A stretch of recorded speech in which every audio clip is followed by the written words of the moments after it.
இன்றைக்கு இந்த மாநாட்டு பந்தலை வானமே வாழ்த்து கொண்டிருக்கிறது.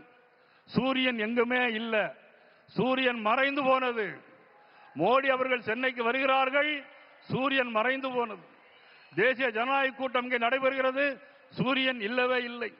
இந்த இயக்கம் மாபெரும் இயக்கம். ஜனசங்கம் காலத்தில் இருந்து ஆரம்பிக்கப்பட்ட பாரதிய ஜனதா கட்சி. இருந்தாலும் மறைந்தாலும் பெயர் சொல்ல வேண்டும், இவர் போல யார் என்று ஊர் சொல்ல வேண்டும் என்று வாழ்ந்து மறைந்த ஒப்பற்ற தலைவர் புரட்சி தலைவர் எம்ஜிஆர் உருவாக்கிய இயக்கம் அண்ணா திமுக. கூட்டாளிகளின் பாட்டாளிகளில் ஒருவராக இன்று நம்மோடு.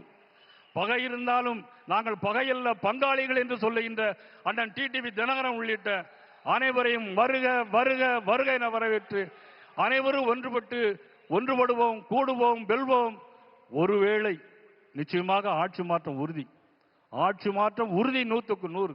அதற்கான வேலைகளை பாரத பிரதமர் நரேந்திர மோடி அவர்களும் அண்ணன் எடப்பாடி அவர்களும் செய்து கொண்டிருக்கிறார்கள், செய்து கொண்டே இருக்கிறார்கள். நாம் என்ன செய்ய வேண்டும்?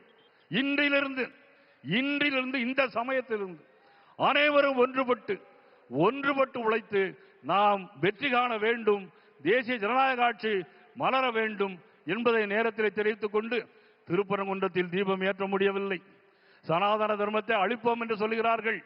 இவர்களுக்கெல்லாம் முடிவு கட்டுகின்ற நாளாக, மதிப்புக்குரிய ஸ்டாலின் அவர்களுடைய ஆட்சிக்கு முடிவு கட்டுகின்ற நாளாக, உதயநிதி ஸ்டாலின் அவர்களை முதலமைச்சராக்க வேண்டும் என்பதால் நோக்கம். மக்களுக்கு மீது எந்த அக்கறையும் இல்லை.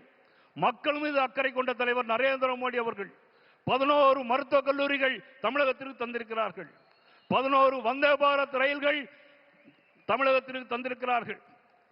இந்த 11 ஆண்டு காலத்தில் 14 லட்சம் கோடி ரூபாய் தமிழகத்திற்கு தந்த மாபெரும் தலைவர் நரேந்திர மோடி அவர்களுடைய புகழ் ஓங்குக ஓங்குக என்று சொல்லி அனைவருக்கும் நன்றி கூறி விடைபெறுகிறேன். நன்றி.